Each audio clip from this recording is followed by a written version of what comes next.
Hey everyone, it's Shyla Johnson with Heavenly Arms Learning Center. I am back again with the hot topic. If you guys ever want to reach out to me with any questions, I could be contacted through my Gmail account, and that is heavenlyarmsomaha@gmail.com, or you can come to my website at heavenlyarmschildcare.com. So today's topic is about biting. This is probably one of the biggest concerns when you get into childcare. Most kids get kicked out because of biting. So I wanted to kind of go over some things about how to handle when kids bite. Persistent biting when a child is in daycare can be a serious problem. We all have probably experienced either our own kids biting or another child biting our child. All people have aggressive feelings. As adults, we learn how to control these feelings, but children, however, are often physically aggressive. They hit, they bite, and often sometimes they even scratch other children. So these behaviors are fairly common and often appear by the child's first birthday. And sometimes parents, they kind of struggle over how to manage their children when they become aggressive, or if they become, if they have destructive behavior. And most of the times, biting is mainly one of the main first things that the kids do because they can't communicate. So I've witnessed tons and tons of kids use biting as an aggressive behavior, starting off normally it begins around the age between the ages of 1 and 3. So, sometimes it could be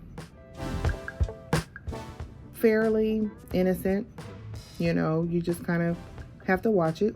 And sometimes it could be a problem. It could be persistent to where it becomes you have to further and get assistance through your pediatrician to find out why this child is persistently biting. So I just wanted to go over a couple of things to kind of help with how to control the biting and what to do in an incident when it comes to biting inside of a child care. There are several signs of emotional or behavioral problems while in daycare that can become a problem. And normally, as a daycare provider, you always normally talk to the parents about the first incident of their child biting, because it's not friendly when it's on the other side and the parent of the child who has been bitten becomes very irate about the situation, especially if it continues to carry on and carry on and carry on. So as a parent, you want to make sure if your child is being the victim of another child biting them, you want to make sure you handle that situation immediately. You don't want your child coming home being bit all the time by another child. So if the provider does not seem to care or be persistent in taking care of the problem, then that's a reason to kind of maybe, hey, this is not the child care for me, as I talked about in another video. So in a daycare center, we kind of look for certain behaviors of a child at a very young age. And a lot of times biting might not be a bad thing. Not every kid is going to bite out of anger or bite just to be biting. Sometimes they bite because they don't know how to express their feelings. Sometimes they bite because they're teething. It just all depends on the age of the child, the child's behavioral pattern or the history of their behavior. What have they done in the past on behavioral issues? So documentation is very important when it comes to a child's behavior. A lot of times in centers, you have incident reports. So you'll keep a file of incidents that happens with each child in a center, and the parents will get a copy of an incident report. You'll never report the other child's name. You'll mention your child, of course, to the parent, and then you'll fill it out of what took place, and then the parent get a copy and you keep a copy at the daycare. That way you can go back and you can look at the pattern of, okay, well, we know this child have a history of biting. We need to find out why this child is biting, and we need to handle it in certain aspects of, okay, well, we know he bit on this day and this day. Well, why did he bite? Did he bite because another child did something? Did he just reach over and bite the child? So there's different scenarios and different reasons of why a child bite. Sometimes, a child could bite because they're having issues at home. There might be abusive situations going home with the child, and the child just knows to that's their way of handling a situation because they're being abused. So, every situation is kind of different. So you don't want to assume that this kid is just biting just to be biting. You have to kind of dig a little bit deeper. We all know that children have much more contact with other children and should be making friends and getting along with other children at that age group. So when it comes to interaction between the ages of 1 and 3, you want to handle the situation. So if a child does bite, you want to make sure you use fairly stern no. No, we do not bite. That is not okay. Biting hurts. That way they understand that this is not a good behavior right then and there. As soon as you see it, you immediately stop it to let them know that biting is not okay. So with a child at the age of 3, they have a better understanding and they know that biting is not okay. So you kind of want to do an extra, go above and beyond when it comes to disciplining, when it comes to biting. So they know biting is not okay. So you might want to put them in timeout. You might want to let them know you need to apologize to your friends. We don't bite. That's not okay. Talk to them. Explain to them that this is why you're in timeout. You're in timeout because you bit your friend. Now I need you to apologize.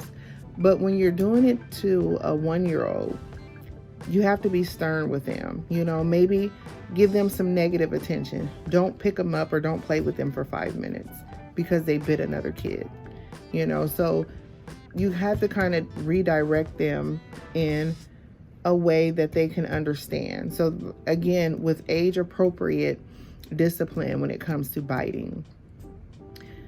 Now, sometimes none of these things might not work. And that may be because there's a lot more going on with that particular kid that we just can't, we're not licensed to deal with. That's when you talk to the parent. And if it's, like I said, if it's persistent, then the parent may need to reach out, like I said at the beginning, to their pediatrician to seek further help, because there's nothing that we can do. Yeah, you can expel the kid and, expel them for a couple of days for biting, but when they come back, that's not going to solve the issue. That child is probably still going to be biting. Are you going to continue to just kick them out and kick them out, kick them out? No, because then that parent eventually is just going to take them out and they're going to go to another center and continue to bite there. That's not going to help the parent with the issue of that child biting. So we want to solve the problem at hand and help that parent with the situation and get that child some help with the biting. So we have to make sure that we're dealing with each kid differently and try to figure out why the child is biting. Let's figure that out first. See if we can help the child and help the parent. Now, if the parent is persistent on, well, what did the other kid do to my child? And, sometimes you might get that. Hey, all you can do is say, we have a file of incident reports where little Tommy is constantly biting other kids. That parent knows, they have the same report that we do. So again, you just kind of do your job and do the best that you can. And as a parent of the other child, the only thing that we can do as a provider is talk to the parent, do our part, and there might be an incident to where you have to release services of that particular kid because the parent is not cooperating. So again, I thought this would be a good topic on biting, and just use your best judgment. As a parent, you always want to operate as a parent first and put yourself in that situation. So if none of these seem to work, at the end of the day, again, let the parent know you probably need to seek further advice from a pediatrician. But again, I'm glad you guys tuned in. My name is Shyla Johnson with Heavenly Arms Learning Center. If you guys ever want to reach out or have any questions, I could be reached at heavenlyarmsomaha@gmail.com, or I can be reached through my website at heavenlyarmschildcare.com. Thank you guys and have a great day.